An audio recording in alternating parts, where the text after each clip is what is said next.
Hello everyone, my name is Akriti Mishra. Welcome back to my channel. Today we are going to start with the chapter The Three Orders. इससे पहले कि हम chapter को begin करें, let us start with the motivation. So the only impossible journey is the one which you never begin. तो एक impossible journey वही हो सकती है जो कि आपने शुरू ना करी हो, क्योंकि लाइफ में हर चीज़ पॉसिबल है. एंड ये बोला है किसने? टोनी रॉबिन्स ने. तो चैप्टर को बिगिन करने से पहले मैं आपको ये बताना चाहूँगी कि अगर आपको लग रहा है कि द थ्री ऑर्डर्स चैप्टर इस पर होगा कि कोई एम्परर होगा, कोई राजा होगा या कोई भी व्यक्ति होगा जिसने कि कुछ 3 ऑर्डर्स पास कर दिए होंगे, then no, it's not like that. We are going to study about 3 social categories which were there in the Europe, right? So let us start. So as I told you in the Roman Empire chapter कि Germanic tribes लोग आने लग गए थे, उन्होंने capture करना शुरू कर दिया था, राइट? तो ऐसे जो जर्मेनिक ग्रुप्स थे वो आने लग गए थे, जिसकी वजह से हमें एक एब्सेंस देखने को मिली ऑफ यूनिफाइंग पॉलिटिकल फोर्स की, जिसकी वजह से हमें काफ़ी ज़्यादा मिलिट्री कॉन्फ्लिक्ट्स देखने को मिल गए. अब एक सोशल ऑर्गेनाइजेशन की ना कमी सी पड़ रही थी, ठीक है. एंड अब जो आगे जाके सोशल ऑर्गेनाइजेशन बन रही थी वो सारी किस पर बेस्ड थी? रोमन ट्रेडिशंस पर बेस्ड थी और जर्मन कस्टम्स पर बेस्ड थी. तो देखो मैं क्या बता रही हूँ, रोमन एम्पायर बेसिकली एक ऐसा एम्पायर था जो कि बहुत बड़ा एम्पायर था, तो बहुत से लोगों को उसने अपने कंट्रोल में रख रखा था. बट अब जर्मेनिक ट्राइब्स आ रहे थे, अलग अलग जर्मेनिक ट्राइब्स आ रहे थे, अलग अलग जगहों पर कैप्चर करे जा रहे थे. हमने ये चीज़ पढ़ी थी लेट एंटिक्विटी वाले टॉपिक में, you can check it out. So उसमें हमने ये चीज़ देखी थी कि लेट एंटिक्विटी में कि जर्मेनिक ट्राइब्स वगैरह आ रहे हैं, अलग अलग जगह पे कैप्चर कर रहे हैं. तो जो रोमन एम्पायर, मतलब जो इतने सारे लोग एक एम्पायर के अंडर थे, अब वो सारे अलग अलग लोगों के अंडर आ रहे हैं, राइट? तो हम कह सकते हैं कि हमें एक एब्सेंस देखने को मिली किसकी? एक यूनिफाइंग पॉलिटिकल फोर्स की, जिसकी वजह से हमें काफ़ी मिलिट्री कॉन्फ्लिक्ट्स वगैरह देखने को मिले, काफ़ी वॉर्स वगैरह देखने को मिली. फिर आगे जाके जो सोशल ऑर्गेनाइजेशन वगैरह बनती हैं वो ऐसे बनती है कि उनके जो फीचर्स होते हैं वो डिराइव्ड किससे होते हैं? रोमन ट्रेडिशन से और जर्मन कस्टम से. क्रिश्चियनिटी जो कि एक ऑफिशियल रिलीजन था रोमन एम्पायर का. आप मुझे कमेंट में बताओगे कि कौन से ऐसे एम्परर थे जिन्होंने क्रिश्चियनिटी को ऑफिशियल रिलीजन डिक्लेयर कर दिया था रोमन एम्पायर में. सी से उनका नेम शुरू होता है, बस मैंने इतना हिंट दे दिया है. तो हम आगे जाके देखते हैं कि रोमन एम्पायर तो डिक्लाइन हो गया, तो क्या क्रिश्चियनिटी भी डिक्लाइन हो गई? नहीं, ऐसा नहीं था. क्रिश्चियनिटी डिक्लाइन नहीं हुई. रोमन एम्पायर तो चलो हो गया, बट क्रिश्चियनिटी डिक्लाइन नहीं हुई. इनफैक्ट वो और ज़्यादा स्प्रेड हुई, लोगों ने उसे और ज़्यादा स्वीकार करा आगे जाके. ये स्प्रेड हुई कहाँ? ये स्प्रेड हुई सेंट्रल एंड नॉर्दर्न यूरोप में, राइट? तो हमने क्या पढ़ा? हमने ये पढ़ा कि रोमन एम्पायर डिक्लाइन हो गया, जर्मेनिक ट्राइब्स वगैरह आने लग गए, एक यूनिफाइंग पॉलिटिकल फोर्स की हमें एब्सेंस देखने को मिली, जिसकी वजह से काफ़ी मिलिट्री कॉन्फ्लिक्ट्स हो रहे थे. सोशल ऑर्गेनाइजेशन जो आगे जाके फॉर्म हुए वो डिराइव किससे थे? रोमन ट्रेडिशन और जर्मन कस्टम से. क्रिश्चियनिटी भले ही रोमन एम्पायर डिक्लाइन हो गया, बट वो डिक्लाइन नहीं हुई, इनफैक्ट बहुत ज़्यादा स्प्रेड हुई. हमने ये चीज़ अभी तक जानी. Due to socio-economic and political changes, Western Europe was divided into 3 orders within the 9th and 16th century. तो बेसिकली हम मोस्टली ना इसी टाइम पीरियड की बात करने वाले हैं, 9th and 16th सेंचुरी की, क्योंकि इसी टाइम पर हमें काफ़ी ज़्यादा सोशो इकोनॉमिक और पॉलिटिकल चेंजेस देखने को मिले थे. जो वेस्टर्न पार्ट था यूरोप का, वेस्टर्न यूरोप जो था वो 3 ऑर्डर्स में डिवाइडेड हो गया था. 3 ऑर्डर्स कौन से? वो आगे जाके हम लोग पढ़ने वाले हैं. तो जब रोमन एम्पायर डिक्लाइन होने लगा तो एज आई सेड कि जर्मेनिक ग्रुप्स आने लगे. उन्होंने इटली, फ्रांस और स्पेन जैसे रीजन्स को कैप्चर करना शुरू कर दिया. ये बहुत इंपॉर्टेंट है, मैंने इन्हें बोल्ड भी मार्क कर रखा है. तो आपको ये लर्न करना पड़ेगा कि जो जर्मेनिक ग्रुप्स आए उन्होंने इटली, फ्रांस और स्पेन को कैप्चर करना शुरू कर दिया. अब आगे जाके जो 3 ऑर्डर्स आते हैं हमें देखने को मिलते हैं वेस्टर्न यूरोप में, वो कौन थे? वो थे Christians, priest, land owning nobles and peasants. ठीक है, अब आप तो कहोगे कि ये तो 4 हो गए, लेकिन ऐसा नहीं है. क्रिश्चियन और प्रीस्ट एक ही ऑर्डर में आया करते थे. Okay, now fourth is the changing relations between these 3 groups was an important factor in shaping European history for several centuries. तो इन्हीं तीनों ऑर्डर्स में, इन्हीं तीनों सोशल कैटेगरीज में जो रिलेशंस होते थे, जो आगे जाके टाइम के साथ चेंज होते रहते थे, उसी के बारे में we are gonna know about in this chapter. And उसी ने काफ़ी ज़्यादा इन्फ्लुएंस करा और काफ़ी ज़्यादा शेप करा यूरोपियन हिस्ट्री को for several centuries. French revolution हमने पढ़ा है, राइट? तो हमने इसमें क्या पढ़ा था? हमने इसमें 3 स्टेट्स के बारे में पढ़ा था. First state, second state and third state. अगर आपको वो थोड़ा सा भी याद है ना, तो आपको ये चैप्टर ईजी लगने वाला है. ईजी अगर नहीं भी लगने वाला है तो आप थोड़ा रिलेट करके चल सकते हो. कि हमने फ्रेंच रेवोल्यूशन में पढ़ा था कि जो फर्स्ट स्टेट में थे लोग, आपने 9th में ये चीज़ पढ़ी है, ओके। तो फर्स्ट स्टेट में कौन थे? क्लर्जीज थे, क्लर्जी वगैरह थे। सेकेंड स्टेट में नोबिलिटी थी एंड थर्ड स्टेट में पीजेंट्स वगैरह थे, राइट, लैंडलेस फार्मर्स वगैरह, ये सारे लोग जो थे। एंड जो थर्ड स्टेट थी वो मेजॉरिटी में थी। ये भी हमें ध्यान में रखना है कि जो थर्ड स्टेट थी वो मेजॉरिटी में थी, उनसे काफ़ी ज़्यादा टैक्सेस वगैरह वसूला करते थे एम्परर्स वगैरह। इसी वजह से आगे जाके फ्रेंच रेवोल्यूशन भी होता है। सो थर्ड स्टेट जो था उससे काफ़ी ज़्यादा टैक्स वगैरह वसूले जाते थे, उनसे लैंड वगैरह पर काम कराया जाता था एंड वो लोग मेजॉरिटी में थे। मतलब जो लोग माइनॉरिटी में थे उनके पास इतने पैसे थे, वो इतने ऐशो आराम से रहा करते थे, लेकिन जो लोग मेजॉरिटी में हैं वो बहुत कठिनाइयों को फेस करा करते थे, बहुत डिफ़िकल्टीज़ को फेस करा करते थे। एंड अगर आपको थोड़ा सा भी याद है, थोड़ा सा भी वो आपको रिकॉल हो रहा है, तो फिर आपको आगे जाके ये समझने में बिल्कुल भी दिक्कत नहीं आने वाली है। अब हम बात करने वाले हैं सोर्सेज। जब भी हम कोई चैप्टर पढ़ते हैं तो हम ये ज़रूर जानते हैं कि सोर्सेज क्या हैं, क्योंकि ये चैप्टर्स ऐसे ही नहीं लिख दिए गए हैं, सोर्सेज वगैरह के थ्रू हमने ये चीज़ आपको बताई है, ये चीज़ बुक में लिखी गई है। तो यहाँ पर जो सोर्सेज थे, वो थे documents, details of land ownership, prices and legal cases. For example, churches kept records of births, marriages and deaths. तो बेसिकली जो डॉक्यूमेंट्स वगैरह हमें देखने को मिले हैं, जो लैंड ओनरशिप की डिटेल्स वगैरह हमें जो देखने को मिली है, जो प्राइजेस वगैरह हमें डॉक्यूमेंट्स और लीगल केसेस जो हमें देखने को मिले हैं, बेसिकली उनके थ्रू बता पाते हैं कि अच्छा इस तरीके की सोसाइटी थी, ये चीज़ें फॉलो होती थी, ये कस्टम्स थे एंड ऑल दैट। जैसे कि जो चर्चेस हुआ करते थे, उनके पास जो लोग हुआ करते थे, बेसिकली उनके बर्थ का रिकॉर्ड था, मैरिज का रिकॉर्ड था, डेथ का रिकॉर्ड था, जिसकी वजह से जो हमारे हिस्टोरियंस हैं उन्होंने पॉपुलेशन के बारे में और फैमिली के बारे में स्टडी करा। एंड आगे जाके जो चर्चेस के इंस्क्रिप्शंस थे उन्होंने भी काफ़ी इंफॉर्मेशन प्रोवाइड कराई, बहुत से ट्रेडर्स के बारे में, बहुत से सॉन्ग्स और स्टोरीज के बारे में। अब ऐसे एक हिस्टोरियन थे ब्लॉक, जो कि one of the earliest scholars थे फ्रांस के। तो ये ऐसा आर्ग्यू करते हैं कि हिस्ट्री सिर्फ ऐसा नहीं है कि आप इंटरनेशनल रिलेशंस को पढ़ लो, पॉलिटिकल थ्योरी को पढ़ लो एंड बस खत्म। नहीं, ऐसा नहीं है। हिस्ट्री से कई गुना ज़्यादा है, हिस्ट्री में बहुत कुछ जानने को मिलता है एंड ये काफ़ी ज़्यादा ज्योग्राफी की इंपॉर्टेंस को एम्फेसाइज करते थे। अगर आप लोगों ने ज्योग्राफी का फर्स्ट चैप्टर पढ़ा है, ज्योग्राफी एज ए डिसिप्लिन, तो you will get to know कि कैसे ज्योग्राफी और हिस्ट्री काफ़ी ज़्यादा इंटर रिलेटेड है। फॉर एग्जाम्पल, जब हमने मेसोपोटामिया वाला चैप्टर स्टडी करा था तो हमने उसमें इसके ज्योग्राफिकल फीचर्स देखे थे। जैसे कि फॉर एग्जांपल मेसोपोटामिया में जो मारी था वो कहाँ पर था? वो यूफ्रेट्स के बैंक पर था, जिसकी वजह से वो आगे जाके काफ़ी डेवलप होता है, क्योंकि रिवर थी, यूफ्रेट्स एक रिवर थी, उसी के बैंक पर कौन लोकेट करता है? मारी लोकेट करता है।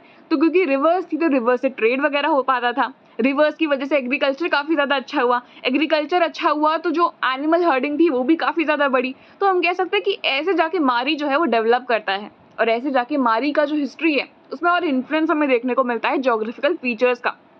तो ज्योग्राफी और हिस्ट्री काफ़ी ज़्यादा इंटर रिलेटेड है। रोमन एम्पायर में भी जब हम उसके बारे में पढ़ते हैं तो हम उसकी टेरिटरीज को देखते हैं। तो बहुत ऐसी चीज़ें हैं ना जो काफ़ी ज़्यादा इन्फ्लुएंस करती है हिस्ट्री को। ज्योग्राफिकल फीचर भी काफ़ी ज़्यादा इन्फ्लुएंस करता है हिस्ट्री को, एंड ऐसा ब्लॉक का कहना था, ऐसा हिस्टोरियन ब्लॉक का, स्कॉलर ब्लॉक का कहना था। ये फ्यूडल सोसाइटी के बारे में बताते हैं जो कि यूरोप में एग्जिस्ट करती थी, फ्रांस में एग्जिस्ट करती थी 900 and 1300 AD में। His career was cut short when he was shot by Nazis in World War II. तो इनका करियर ज़्यादा दिन का नहीं रहा क्योंकि नाजीज ने वर्ल्ड वॉर 2 में मार दिया था। तो आई होप इतना आप समझ गए हो कि कैसे हमें सोर्सेज देखने को मिले, चर्चेज वगैरह के थ्रू देखने को मिले, उनके इंस्क्रिप्शंस वगैरह के थ्रू देखने को मिले, एंड ऐसे हमें जो है देखने को मिले। अब हम फ्यूडलिज्म की बात करते हैं। ये एक ऐसा टर्म है जो कि आपने 9th या 10th में भी पढ़ा होगा। हम उसमें बात नहीं करते कि कैसे नेपोलियन फ्यूडल ड्यूज को हटा देता है। तो फ्यूडलिज्म क्या है? हमने ये भी देखा था कि फ्रांस में 9th के चैप्टर में, 9th के फर्स्ट चैप्टर फ्रेंच रिवोल्यूशन में हमने ये चीज़ देखी थी ना कि कैसे फ्यूडल सोसाइटी हुआ करती थी। तो ये फ्यूडल क्या है, ये फ्यूडलिज्म क्या है? तो फ्यूडलिज्म बेसिकली डिराइव हुआ है एक जर्मन वर्ड से। किससे? जर्मन वर्ड से, जो कि है फ्यूड, जिसका मतलब है पीस ऑफ लैंड, यानी कि ज़मीन का टुकड़ा। फ्यूडलिज्म, फ्यूड जो कि एक जर्मन वर्ड है उससे डिराइव हुआ है, जिसका मतलब है पीस ऑफ लैंड। ये एक ऐसी सोसाइटी को रेफर करता है जहाँ पर हमें डेवलपमेंट देखने को मिली थी मिडीवल फ्रांस में, एंड आगे जाके इटली और इंग्लैंड में भी देखने को मिली थी। तो एक ऐसा सिस्टम है जिसमें कि हम लोग लैंड रिलेटेड मैटर्स को स्टडी करते हैं। कैसा है सिस्टम? जिसमें कि हम लैंड रिलेटेड मैटर्स को स्टडी करते हैं। हिस्टोरियंस जो थे वो इसको ऐसे डिस्क्राइब करते थे कि ये वहाँ के लोगों की, मतलब उस पर्टिकुलर टाइम पीरियड में जो लोग थे उनके जो रिलेशंस थे उनको बताता है, उनके चाहे वो पॉलिटिकल रिलेशंस हो, इकोनॉमिक हो, लीगल हो या सोशल हो, ये उसको जो है दर्शाता है। फॉर एग्जाम्पल लॉर्ड्स वगैरह हुआ करते थे एंड वो पीजेंट से काम कराया करते थे, तो उनके बीच का जो लीगल रिलेशन है, उनके बीच का जो इकोनॉमिक रिलेशन है, पॉलिटिकल रिलेशन है, उन सबका जो मिक्सचर है वो है फ्यूडलिज्म। फ्यूडलिज्म वैसे तो इकोनॉमिक सेंस में हम लोग देखते हैं कि इसका मतलब होता है एग्रीकल्चरल प्रोडक्शन, जो कि बेस्ड होता है लॉर्ड्स और पीजेंट्स की रिलेशनशिप में। As I told you, peasant जो हुआ करते थे वो लेबर सर्विसेज वगैरह, कभी कभार अनपेड सर्विसेज जो है प्रोवाइड करा करते थे लॉर्ड्स को, और बदले में लॉर्ड्स उन्हें मिलिट्री प्रोटेक्शन वगैरह दे दिया करते थे। लॉर्ड्स का इवन उन पर जुडिशियल कंट्रोल भी होता था। पता है क्या, इफ किसी पीजेंट को शादी भी करनी थी तो उसे लॉर्ड की परमिशन चाहिए होती थी। अगर उसे अपनी चॉइस से शादी करनी है तो फिर उसके लिए उसे पेमेंट तक देनी पड़ती थी। बट अभी के लिए आप ये जान लो कि लॉर्ड्स का काफी ज्यादा जुडिशियल कंट्रोल हुआ करता था पीजेंट्स के ऊपर। अब हम बात करने वाले हैं फ्यूडलिज्म के फीचर्स की, जो कि यूरोप में एग्जिस्ट करता था। अगर हम इसकी जड़ों को जाके देखें, इसके रूट्स को जाके देखें, तो ये हम अगर ट्रेस करें तो ये हमें पता चलता है कि जो फ्रेंच किंग थे चार्लमाग्ने, इनके टाइम से ये चीज़ जो है शुरू हुई है बहुत अच्छे से। जब इसको बहुत ज़्यादा यूज़ करा जाने लगा तो वो जो टाइम पीरियड था वो था सेंचुरी। ओके, अगर आपने वो वीडियो देखी होगी जिसमें कि मैंने 5 हिस्टोरिकल फैक्ट्स बताए हैं, तो उसमें आपको ये पता होगा कि जो फ्रांस था वो रोमन एम्पायर का पार्ट था। एंड कैसे पार्ट था? क्योंकि जो गॉल प्रोविंस था रोमन एम्पायर का, वो एक्चुअली आगे जाके फ्रांस बनता है। कैसे बनता है? अगर आपको और जानकारी जाननी है तो आप शॉर्ट सेक्शन में जाके देख सकते हैं उस मेरी वीडियो को, 5 historical facts that are related to class 11 chapters. अभी के लिए मैं आपको बता देती हूँ कि फ्रांस रोमन एम्पायर का पार्ट था, ठीक है। गॉल एक प्रोविंस था रोमन एम्पायर का, जिसके बारे में हम लोग एन एम्पायर अक्रॉस 3 कॉन्टिनेंट्स में जाने भी हैं, जिसकी काफ़ी ज़्यादा कोस्ट लाइन्स हुआ करती थी, माउंटेन रेंजेस हुआ करते थे, long reverse, forest, large rocks, ये सारी चीज़ें हुआ करती थी, जिसकी वजह से एग्रीकल्चर काफ़ी अच्छे से हुआ करता था। एग्रीकल्चर काफ़ी ज़्यादा सूट करता था इसको। फिर आते हैं Franks. As I told you कि जो रोमन एम्पायर था वो डिक्लाइन हुआ था क्योंकि जर्मेनिक ट्राइब्स वगैरह अटैक करने लग गए थे। तो जर्मेनिक ट्राइब, जब एक फ्रैंक्स नाम का जर्मेनिक ट्राइब आता है तो वो गॉल को फ्रैंकिया बनाता है पहले तो, क्योंकि वो लोग फ्रैंक्स थे तो उन्होंने फ्रैंकिया बनाया। फिर आगे जाके ये जो फ्रैंकिया नाम है ये फ्रांस में तब्दील होता है, क्योंकि ये लोग फ्रैंक्स थे ना, जर्मेनिक ट्राइब का नाम क्या था? फ्रैंक्स था। तो इन्होंने आगे जाके इसका नाम, गॉल का नाम फ्रैंकिया रख दिया and later it got converted into France. अब 6th सेंचुरी से ये जो रीजन था वो फ्रैंकिश किंग्स के द्वारा रूल था, तो ऐसे फ्रांस बना। एंड जो फ्रेंच था उसके काफ़ी ज़्यादा हमें स्ट्रॉन्ग लिंक्स देखने को मिलते हैं विद द चर्च। में हम लोग ये पढ़ने वाले हैं कि वहाँ के जो लोग थे उनके रिलेशन कैसे स्टैब्लिश हुए, कैसे ये थर्ड ऑर्डर और ज़्यादा स्टैब्लिश्ड वे में हमें देखने को मिला। तो यहाँ पर अभी हम बात कर रहे हैं फ्रेंच की, जो फ्रेंच किंग्स वगैरह हुआ करते थे उनकी। अभी बेसिकली अभी आप कह लो कि नोबिलिटी और चर्च कैसे एक साथ इंटरलिंक थे वो हम जानने वाले हैं। अभी हम शुरुआत ही कर रहे हैं, अभी हम एकदम डीप नहीं गए हैं, अभी हम शुरुआत कर रहे हैं। लेटर आप तीनों ऑर्डर्स के बारे में डिटेल में जानने वाले हो, बट अभी इतना जान लो कि चर्च और जो फ्रेंच किंग्स वगैरह हुआ करते थे, जो फ्रैंक्स वगैरह हुआ करते थे, उनके बीच का रिलेशन अभी स्टडी कर रहे हैं। तो जो फ्रेंच हुआ करते थे उनके काफ़ी ज़्यादा स्ट्रॉन्ग लिंक होते थे चर्च के साथ, जिसकी वजह से जो पोप थे उन्होंने चार्लमैग्ने फ्रेंच किंग को एक टाइटल दे दिया होली रोमन एम्पायर का। पोप क्या होता है वो आप आगे जाके जानेंगे, लेकिन पोप चर्च के ही पार्ट है, ठीक है। बेसिकली वो आप कह सकते हो कैथोलिक चर्च के हेड होते हैं। तो उन्होंने किंग चार्लमैग्ने जो कि एक फ्रेंच किंग थे उनको होली रोमन एम्पायर का टैग दे दिया, ठीक है, ताकि उनका सपोर्ट वगैरह जो है इंश्योर करा सके एंड कर सके। एंड ऐसे ही हम लोग देखते हैं कि कैसे इन दोनों के बीच का रिलेशन ऐसे स्टैब्लिश हमें देखने को मिला।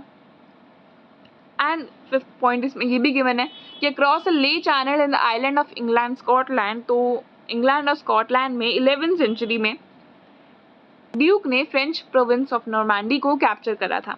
इधर लिखा है ना, अक्रॉस अ ले channel in the island of England Scotland which in the 11th सेंचुरी was conquered by a duke from the French province of Normandy. अब जो फ्रेंच प्रीस्ट हुआ करते थे उस वक्त, उनका ये मानना था कि सबका अलग अलग काम होता है, इसीलिए सब लोग अलग अलग ऑर्डर्स में बट जाते हैं अपने कर्म के, अपने काम के हिसाब से। फॉर एग्जाम्पल अगर हम इंडियन सोसाइटी की बात करें तो हमारे यहाँ वर्णा सिस्टम पहले हुआ करता था। यहाँ पर क्या होता है, यहाँ पर क्या हुआ करता था, यहाँ पर हुआ करता था 3 ऑर्डर्स वाला सिस्टम, जिसमें कि लोगों को उनके काम के अकॉर्डिंग जो है कि वो क्या काम करते हैं उसके अकॉर्डिंग बांटा जाता था। लाइक जो क्लर्जीज वगैरह हुआ करते थे, जो प्रीस्ट वगैरह हुआ करते थे, मॉन्क्स वगैरह, वो सब आ जाया करते थे कि फर्स्ट ऑर्डर में। सेकेंड ऑर्डर में नोबिलिटी वगैरह आया करते थे, है ना, किंग्स के जो नोबल्स हुआ करते थे, लॉर्ड्स वगैरह हुआ करते थे, नाइट्स वगैरह हुआ करते थे, वो सब सेकेंड ऑर्डर में आया करते थे। थर्ड ऑर्डर में कौन आते थे, पीजेंट्स, जिनसे टैक्स वगैरह काफ़ी ज़्यादा लिया जाता था, बहुत ज़्यादा कंट्रोल था दोनों ऑर्डर्स का इन पर, हम कह सकते हैं। उसके बाद इनसे काम भी काफ़ी ज़्यादा कराए जाते थे, जबकि मेजॉरिटी में थे, तो ये चीज़ हमें देखने को मिली। और इसमें एक फैक्ट, एक इंटरेस्टिंग फैक्ट हमें देखने को मिला है आपकी एनसीईआरटी बुक में कि एबिस हिल्डगेट जो बिंजन के हैं वो लिखते हैं कि who would think of herding his entire cattle in one stable, cows, donkeys, sheep, goats without difference।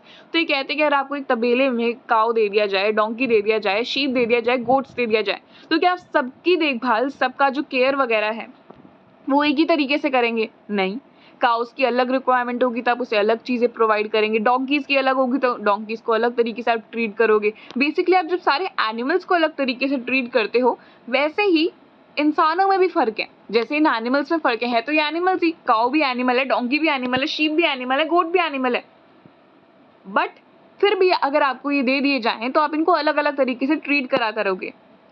इसीलिए ये ज़रूरी बन जाता है हम लोगों के लिए, हम इंसानों के लिए समझना कि हम लोग ताकि एक दूसरे को डिस्ट्रॉय ना करें, एक दूसरे को खत्म ना करें, इसलिए गॉड ने ना हम सभी लोगों में कुछ ना कुछ वेरिएशंस दे दिए, कुछ ना कुछ डिस्टिंक्शंस दे दिए हैं। जैसे कि इन एनिमल्स में काफ़ी ज़्यादा डिफरेंस हमें देखने को मिला, वैसे हम ह्यूमंस में भी काफ़ी ज़्यादा डिफरेंस है।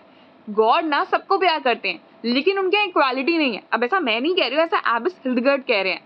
उनका मानना है कि गॉड ने ह्यूमंस वगैरह को काफ़ी ज़्यादा वेरिएशंस दे रखी हैं, वो सबको प्यार करते हैं लेकिन इक्वली नहीं करते, मतलब इक्वालिटी उनके यहाँ नहीं एग्जिस्ट करती है, सबका अलग अलग काम है। नोबिलिटी मतलब बेसिकली क्या कहना चाह रहे हैं, ये 3 ऑर्डर्स को अप्रिशिएट कर रहे हैं, ये 3 ऑर्डर्स के फॉर्म में है, ओके, अगेंस्ट में नहीं है, ये फॉर्म में है, ये 3 ऑर्डर्स को सपोर्ट कर रहे हैं। इनका ऐसा मानना है कि भाई अच्छी बात है, जिसका जैसा काम होगा उसे वैसी ट्रीटमेंट मिलेगी। तो उन्होंने बेसिकली इंसानों को जानवरों से कंपेयर कर दिया ये एग्जांपल देकर कि काउस, डोंकीज और शीप को अगर आप अलग तरीके से ट्रीट करोगे तो सारे ह्यूमंस को भी आपको अलग तरीके से ट्रीट करना होगा उनके काम के हिसाब से। एंड ऐसे ही जाके हमें देखने को मिलते हैं 3 ऑर्डर्स, जो कि थे क्लर्जी, नोबिलिटी और पीजेंट्री। सो इसी के साथ ये वीडियो एंड होती है। आगे हम लोग तीनों ऑर्डर्स के बारे में डिटेल में जानने वाले हैं, so be ready for it, stay tuned for the next video. This was part 1 of this chapter. Part 2 will come soon. And do not forget to like, comment, share and subscribe as it motivates me to create videos like this. Bye bye. See you soon with the next video.